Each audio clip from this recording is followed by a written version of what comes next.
Everybody, welcome back to part two of talks with Viv Bartlett on his book, Navigating Materialistic Minefields. And it's good to be back again.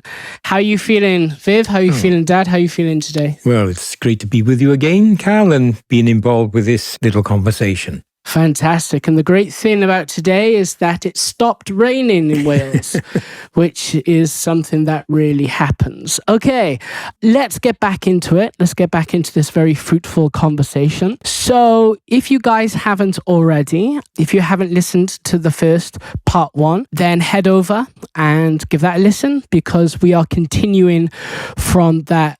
We're segueing into from what we're talking about before into today's topic, which is applying spiritual principles and truths into materialistic assumptions. And before we talk more about that, Viv, could you summarize a little bit what we talked about before, if that's okay? Okay, so I think we were just introducing materialism, the effect it has on society, and there seems to be a pandemic of materialism. And it's not just, it can be a philosophical way of approaching life, that everything is reduced, all understandings about reality and so on are reduced to just material aspects of life. But then again, we have something over and above that. So we're starting to approach that.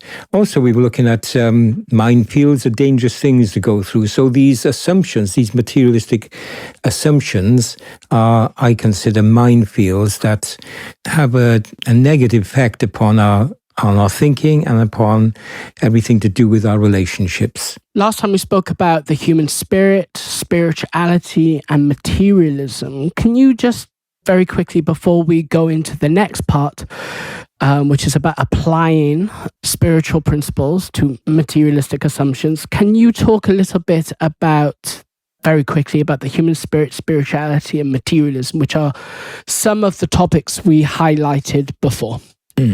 Yes, so we have a human spirit, which is a demarcation between ourselves and animals. The animals have an animal spirit. A human spirit has something more in advance of the animals.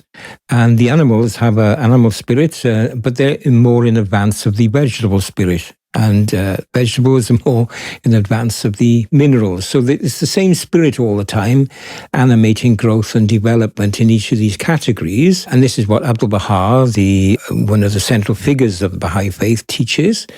But the human spirit is essentially, although we have a physical body, which is animal in nature, but it's a very complex body, which seems, Abdu'l-Baha states that it attracts a different type of spirit to itself, the human spirit, which enables it to live in the world of reason and thought, as well as in the material world, whereas animals do not live in the world of reason and thinking as we do, and behaving in ways which are in advance of animal behavior.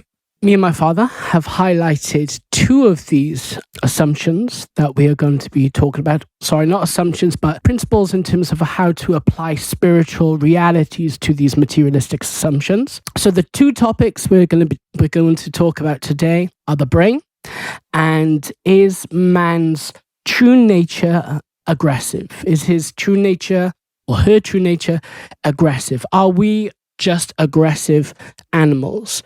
There are a few more chapters in this section as well, so you guys are more than welcome to head over to Amazon or George Ronald and pick up a copy of Viv's book, Navigating Materialistic Minefields. It's quite cheap, it's not expensive, it's about less than £15. So, and you can read the other chapters on this subject. So, the brain, Viv. The brain is a special thing, right? Why did you highlight the brain specifically when you're talking about applying spiritual truths to materialistic assumptions? Yeah, thanks for that question, Cal. Yeah, because materialistic reductionism, if I can put it like that, states that all our thinking, all our moods, thoughts, emotions, everything that we can feel and so on, which is not physical in itself, is reduced to the brain, that this is the cause of everything. And this is what I'm questioning in this particular chapter.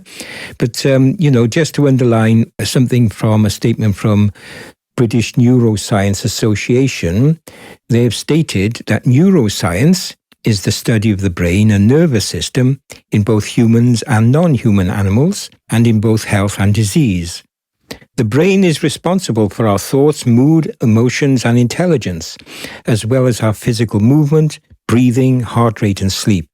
In short, it makes us who we are and facilitates almost every aspect of what it means to be alive. Well, no rational person is going to say that the brain doesn't have a significant part in the way in which we function as human beings, but to reduce everything to the brain itself has to be questioned.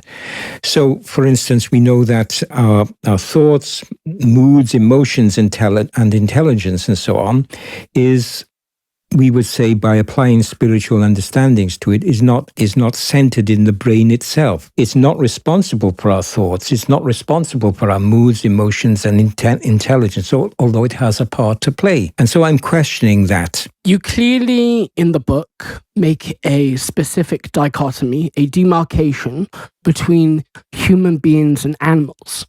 But you also highlight as well that animals, in their physical capabilities, are more advanced in one sense than human beings. What do you mean by that? And can you expand on that and elaborate a little bit more, if that's okay? Yeah. So I think, with all the research and observation of animal behavior these days, we've all come to know that animals have some form of intelligence or process of working their way through life and so on. But to say that we are exactly the same as animals is really questionable. But, some of the work that's been done examining animals and their intelligence has been wonderful. And we see, for instance, there's a wonderful example of a dog owner called John Pilley, who is a psychology researcher. He trained his dog called Chaser to recognize over 1,000 toys by name. And in actual fact, 90% of the time, Chaser could recognize certain toys when Pilley asked for them. And Chaser had even learned to recognize verbs and nouns taught by Pilley, who instructed Chaser to put her paw and nose on objects and even pick them up. So there's a degree of intelligence there, that's for sure. But whether we can say it's the same intelligence as a human being that's what I'm challenging now. And then many other aspects of animal behavior and so on, which, as you say, is beyond, is greater than what humans has. For instance, pigeons, homing pigeons can be taken hundreds of miles away, let loose, and they'll find their way back home. And it was assumed that they had memory to bring them back home. But researchers found that there's a signaling pattern, a particular magnetic field intensity, which the pigeons are able to interpret. And by that, they can find their various locations according to detecting the changes in the Earth's magnetic field. But that's a physiological or a physical thing that's going on with them. Sounds very David Attenborough.